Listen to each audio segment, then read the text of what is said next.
5,000 కోట్లండి. ఒక్కళ్ళు కాదు సార్, 151 మంది ఎమ్మెల్యేలు. ఏం లేదు, రాష్ట్రాన్ని కుక్కలు జించిన విస్తరణ చేశారు. రాష్ట్ర అప్పు ఇప్పుడు 15 లక్షల కోట్లు. ఆ రోజు ఇంట్లో నుంచి బయటకు రాని ప్రతి ఒక్కళ్ళు కూడా ఇప్పుడు మాట్లాడుతున్నారు. ఈ రోజు దండుపాలెం బ్యాచ్ మొత్తం కూడా అసెంబ్లీ ముందు నల్ల టవల్ వేసుకొని వీళ్ళు ధర్నా అసలు ఏం మాట్లాడాలనుకుంటున్నారు ఏంటి? మధుసూదన్ రావు అతను పేరు పెట్టి మరి ఒక పోలీస్ అధికారిని మాట్లాడుతున్నారు అంటే నీ మీద ఎన్ని కేసులు ఉన్నాయి అందరికి తెలియదా? నువ్వు అధికారంలో రాకముందే నీ మీద 38 కేసులు ఉన్నాయి, కొత్తగా 148 కేసులు యాడ్ అయినాయి. నువ్వు చేసిన అరాచకాలు 1-2 లక్షల ఎకరాల్లో వైజాగ్ లో గంజాయి పంట, 25,000 కేజీల డ్రగ్స్ వైజాగ్ రావటం నీకు తెలియదా? కల్తీ మద్యం ద్వారా దాదాపు 50,000 కోట్ల అప్పు తీసుకొని వచ్చాడు సార్ జగన్మోహన్ రెడ్డి. 1,00,000 మంది చనిపోవటానికి కారణం. ఇక్కడ సినీ ఇండస్ట్రీకి సంబంధించిన వాళ్ళు కూడా చనిపోవటం జరిగింది. వాళ్ళు అక్కడ ఏపీలో బూమ్ బూమ్ బీర్లు తాగటం కానీ వీళ్ళంతా దాదాపుగా. ఇంకా పేరు నాన్న ఒక ఆయన ఉన్నారండి, ఆయన ప్రెస్ మీట్లు ఓడిపోయిన తర్వాత కూడా ప్రెస్ మీట్లు పెడుతున్నారండి. ఆయన వైసీపీ గవర్నమెంట్ ఓడిపోయిన తర్వాత కూడా మొన్నటి దాకా అధికారంలో ఉన్నంత కాలం పెద్ద సలహాదారుడుగా సజ్జల మాట్లాడేవాడు. ఇప్పుడు సజ్జల విషయం ఎక్కడ బయటపడి ఆల్రెడీ బయటకు వచ్చింది సార్. ఎందుకంటే విజయసాయి రెడ్డి వీడియోస్ బయట పెట్టింది సజ్జల అన్న విషయం అందరికీ తెలుసు. ఇప్పుడు విజయసాయి రెడ్డి ఏం చేస్తున్నాడంటే, నువ్వు బాపట్ల రిసార్ట్ లో నువ్వు విడుదల రజనీని తీసుకొని వెళ్ళటం కానీ అక్కడ ప్రతి వారం అక్కడ ఏమేమి సంఘటనలు జరుగుతున్నాయి, అక్కడ కెమెరాలు ఎందుకు ఆఫ్ అయిపోతున్నాయి అన్నీ తెలుసు. వీళ్ళ రాసుల గురించి ఎవరు బయట పెట్టట్లా, వాళ్లే బయట పెడుతున్నారు. వాళ్ళు అంటారా? వాళ్ళకి వాళ్లే సార్. ఏంటి లాభం? అదేంటంటే లాభం వాళ్ళకి. ఇప్పుడు గంట ఎవరు అంబటి రాంబాబు, సంజన సుకన్య, అవంతి అరగంట వీడియో కాల్స్, విజయసాయి రెడ్డి, శాంతి, సజ్జల, రజని. ఏం సార్ వీళ్ళ గురించి ఇంకా చెప్పేదేమని చెప్పండి? ప్రతి ఒక్కళ్ళు కూడా వీళ్ళు రాజకీయ నాయకుల రసికులా చెప్పాలి. అంటే గోరంట్ల మాధవ్ మంచోడు అంటారా? అతను గోరంట్ల మాధవ్ బట్టలోడు తీసుకొని వీడియో కాల్స్ చేస్తా అతను పోలీస్ గా ఉన్నప్పుడే అతని మీద రేప్ కేసు ఉంది సార్. అతనికి ఎవరు అసలు వాళ్ళు అంతా రౌడీ షీటర్లో హత్యలు చేసేవాళ్ళు, అత్యాచారాలు చేసేవాళ్ళు వీళ్ళు. నందిగామ సురేష్ కూడా అరటి తోటలు తగలబెట్టాడు రాజధాని ప్రాంతంలో. ఒకప్పుడు 500 కూడా లేని టైం నుంచి ఈ రోజు 1000 కోట్లకు అధిపతి ఆయన నందిగామ సురేష్. ఎక్కడి నుంచి వచ్చింది సార్ వీళ్ళు? అతను మొత్తం అక్కడ రాజధాని ప్రాంతంలో అసలు పైపులు కానీ ప్రతి ఒక్కటి అమ్మేస్తున్నారు. ఇప్పుడు ఒక పేరు నాని ఉన్నారు అనుకోండి, ఆ పేరు నాని అంటే ఆయన వచ్చి ఓడిపోయినా సరే అటు పార్టీ ఓడిపోయిన మాట్లాడుతున్నాడు ధైర్యంగా మాట్లాడుతున్నాడు. ధైర్యం చూడండి ఎంత ధైర్యంగా మాట్లాడుతున్నాడు ఆయన. ఏం సార్ వాళ్ళు చేసిన గత 5 సంవత్సరాలుగా వాళ్ళు ఏం చేశారో అన్నీ తెలుసు. ఎక్కడ మచిలీపట్నంలో నీ కొడుకు గంజాయి కేసులో అతను కూడా ఒక ముద్దాయే సార్. ఇతను ఎమ్మెల్యేగా కాకుండా కొడుకుని నిలబెట్టాడు, కొడుకు ఓడిపోయాడు. పేరు నాని ఇంతకు ముందు పవన్ కళ్యాణ్ గురించి అతని క్యాస్ట్ గురించి నోటికి వచ్చినట్టు మాట్లాడాడు. ఇప్పుడు వచ్చి బయటకు వచ్చి ఏం మాట్లాడతాడు? ఫలానా దాని గురించి మాట్లాడాడు అని చెప్పండి. వీళ్ళు చేసిన అభివృద్ధి ఏంది? అభివృద్ధి ఏమీ లేకుండా రాష్ట్రాన్ని 3 ముక్కలు చేసి 3 రాజధానులు కడతాను, ల్యాండ్ టైటిలింగ్ యాక్ట్ తీసుకొస్తాను, వైజాగ్ లో ప్రమాణ స్వీకారం చేస్తాను, వైజాగ్ లో కాపురం పెడతాను అని చెప్పి ఈ మాటలు తప్పితే ఏమీ లేదు. డెవలప్మెంట్ ఏమీ లేదు. ఏం మాట్లాడతారు? బయటకు వచ్చి ప్రెస్ మీట్లు ఏమని పెడతారు సార్ వీళ్ళు? ఓకే, ఇప్పుడు కొడాలి నాని ఏం చేశారంటే తను మరి వీడియో అది నిజం అబద్ధం అని తెలీదు.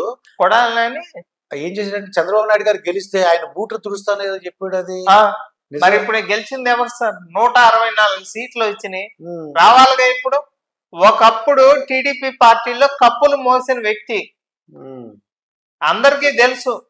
వాళ్ళు ఏమేం బూతులు మాట్లాడారో, ఏమేం నీ అమ్మ మొగుడు చెప్పాడా అనే దగ్గర నుంచి కుటుంబ సభ్యుల్ని ప్రతి ఒక్కరిని కూడా తిట్టడం జరిగింది. ఇప్పుడు గుడివాడలో నీ పరిస్థితి ఏంటి? ఏదో థియేటర్ అంటారు, థియేటర్ ని కబ్జా చేశాడు సార్. అక్కడ పార్టీ ఆఫీస్ పెట్టాడు, వైఎస్ఆర్సీపీ పార్టీ ఆఫీస్. మొత్తం వినిగల్ రాము గారు మొత్తం హ్యాండ్ ఓవర్ చేసుకున్నారు. ఓకే. అక్కడ భూములు కబ్జా చేశాడు, గుడివాడ అడ్డ కొడాల నాని గడ్డ అనే విధంగా మాట్లాడాడు. ఇప్పుడు ఎవరు గుడివాడలో గెలిచింది, ఎవరు గన్నవరంలో గెలిచింది? గుంటూరు జిల్లా కానీ కృష్ణా జిల్లా కానీ ఉమ్మడి జిల్లాల్లో ఎక్కడా కూడా వైసీపీ జెండా ఎగరల. అవును, తుడిచిపెట్టిపోయింది, మొత్తం తుడిచిపెట్టిపోయింది. 11 సీట్లు ఇచ్చారు.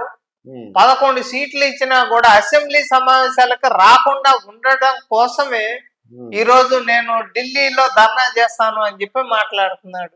అదే ఢిల్లీలో ధర్నా ఎందుకంటారు? ఐడియా ఏమని ధర్నా చేస్తారు? రాష్ట్రపతి పాలన పెట్టమనండి. ఎందుకని రాష్ట్రపతి పాలన ఎప్పుడు పెట్టాలి? ఇక్కడ అరాచకాలు సృష్టిస్తున్నారంట. ఆయన చాలా 5 సంవత్సరాలు బాగా పరిపాలించాను నేను, 2019 నుంచి 24 వరకు బాగా పరిపాలించాను, ఎటువంటి అరాచకాలు లేవు. ఇప్పుడు 100 రోజుల్లోనే అది ఒక 79-80 రోజులు. 2019 నుంచి 24 దాకా 3 రాజధానులు కడతా అన్నావు, కట్టావా? ల్యాండ్ టైటిలింగ్ యాక్ట్ అన్నావు, వైజాగ్ లో ప్రమాణ స్వీకారం అన్నా. ఇది విశాఖ స్టీల్ ప్లాంట్ అంటే 25,000 ఎకరాల భూమి సార్, అది వైజాగ్ స్టీల్ ప్లాంట్. అది మొత్తం అమ్మేసంటే అక్కడ రాజధాని కడతాడంట. ఆ భూమి ఇచ్చిన రైతులు ఎందుకు ఇచ్చారు అంటే ఆ రోజుల్లో 1000 రూపాయలకి ఇచ్చారు ఎకరం. మా కుటుంబంలో ఎవరో ఒకరికి జాబ్ వచ్చింది అనే ఉద్దేశంతో ఇచ్చారు. నువ్వేదో రాజధాని కట్టుకుంటా అంటే వాళ్ళు ఎట్ట ఒప్పుకుంటారు సార్? దాదాపు అది 1,00,000 కోట్లు విలువ చేసేది. అయితే ఇప్పుడు కొడాల నానికి ధైర్యంగా ఉండొచ్చు కదా, ఏ ప్రాబ్లం ఏం లేదు కదా ఆయనకి. కొడాల నాని ధైర్యంగా ఉండొచ్చు కదా, బయటకు వచ్చిన అంటే. కొడాల నాని మీద వాళ్ళ వాలంటీర్లే కేసులు పెట్టారు సార్. అతని మీద వాలంటీర్లు వాళ్ళ వాలంటీర్లే కేసులు పెట్టారు. ఆయన చేసిన అరాచకాలు అన్ని ఇన్ని కాదు. కాకపోతే మేము ఎందుకు ఆగుతున్నాం అంటే అతను ఒక క్యాన్సర్ పేషెంట్, ఎప్పుడు పోతాడో తెలియదు. నోటికి వచ్చినట్టు మాట్లాడాడు. ఇప్పుడు ఏం మాట్లాడతాడు? ఇంతకుముందు మొన్న ఉచిత ఇసుక అని పెట్టారు బాబు గారు, ఇది నిజమా కాదా అని చెప్పి ఈవిడ టెస్ట్ చేశాడు, వచ్చాడు. బ్రహ్మాండం చేస్తున్నారని చెప్పి వాడే చెప్పాడు. ఇంకెంతకన్నా ఏం కావాలి సార్? ఇక జోగి రమేష్ అని ఒక అతను అప్పుడు పార్టీ మీద అది వెళ్ళాడు, అసలు బాబు గారి ఇంటి మీదకి వెళ్ళాడు జోగి రమేష్. ఎవరిని వదిలిపెట్టారు సార్? ఏదంటే ఒకవైపు డెవలప్ జరుగుతుంది. ఇప్పుడు రాగలరా ఆయన జోగి రమేష్? ఇప్పుడు ఎక్కడికి వస్తారు సార్? ఏం చేశారు అంటే బాబు గారింటికి ఇప్పుడు gate sir, Mangalagiri party office మీద దాడి చేసే వాళ్ళని వదిలిపెట్టేది లేదు. బాబు గారి ఇంటి మీదకి వెళ్ళిన జోగి రమేష్ ని వదిలిపెట్టేది లేదు. గన్నవరం పార్టీ ఆఫీస్ తగలబెట్టారు, వల్లభనేని వంశీని వదిలిపెట్టేది లేదు. వీళ్ళు చేసిన అరాచకాలకి వాళ్ళు లేడీస్ అయినా రోజా గాని విడతల రజనీ గాని బాబు గారిని అక్రమంగా అరెస్ట్ చేసినప్పుడు వీళ్ళు ఏం మాట్లాడారో అన్ని తెలుసు. దోమలు వచ్చి కుట్టకుండా రంభా ఊరసి వచ్చి కన్ను కొడతారా అని చెప్పి మాట్లాడారు వీళ్ళిద్దరు. అమ్మో, అక్రమంగా కేసులు పెట్టారు. చెయ్యని తప్పుకే 3 రోజులు కేసు పెట్టారు. ఒక రకంగా బాబు గారిని చంపేద్దాము, హెలికాప్టర్ లో తీసుకొని వెళ్దాము, ఏ విధంగా అయితే ఇలా తండ్రి చనిపోయాడో ఆ విధంగా చంపేద్దామని అనుకున్నారు. కానీ ఇంటెలిజెన్స్ రిపోర్ట్ వల్ల మీరు మీ వెహికల్ ఎక్కి వెళ్ళండి అని చెప్పి చెప్పడం వల్ల ఆ రోజు బాబు గారు వాళ్ళ వెహికల్ వెళ్ళారు. కాబట్టి ఈ రోజు ఇన్ని అరాచకాలు చేసినా కూడా ఇంకా కూడా జగన్మోహన్ రెడ్డి మీద కానీ వాళ్ళ మీద కానీ కేసులు చిన్న ఒకవైపు అభివృద్ధి జరుగుతుంది, శ్వేతపత్రాలు రిలీజ్ చేస్తున్నారు. రెడ్ బుక్ అంటే ఊరికేం రాయలేదు సార్. పాదయాత్రకు వెళ్ళేటప్పుడు ఇబ్బంది పెట్టారు. ఎవరన్నా కిమ్ములాగా నువ్వు నవ్వితే నీ మీద కేసు, నువ్వు ఏడితే నీ మీద కేసు, నువ్వు మాట్లాడితే నీ మీద కేసు. మాకు ఇప్పుడు ఈ రోజు అమరావతి రాజధాని అయిన తర్వాత మేము 5 ఏళ్ల తర్వాత మాకు ఇప్పుడు స్వతంత్రం వచ్చింది అనిపించింది. 5 ఏళ్లుగా మాకు నరకం చూపించాడు సార్. దగ్గినా తుమ్మినా 41A నోటీసులు ఇవ్వటం, తీసుకెళ్ళటం, సిఐడి పోలీసులు కొట్టడం, ఇవన్నీ మీ ఎంపీనే వదలలేదు కదా నువ్వు. ప్రతి ఒక్కళ్ళ మీద కేసులు పెట్టారు. అచ్చెన్నాయుడు మీద కేసు పెట్టారు. ప్రతి ఒక్కళ్ళు ఇష్టం వచ్చినట్టు కొట్టుకుంటా పోయారు.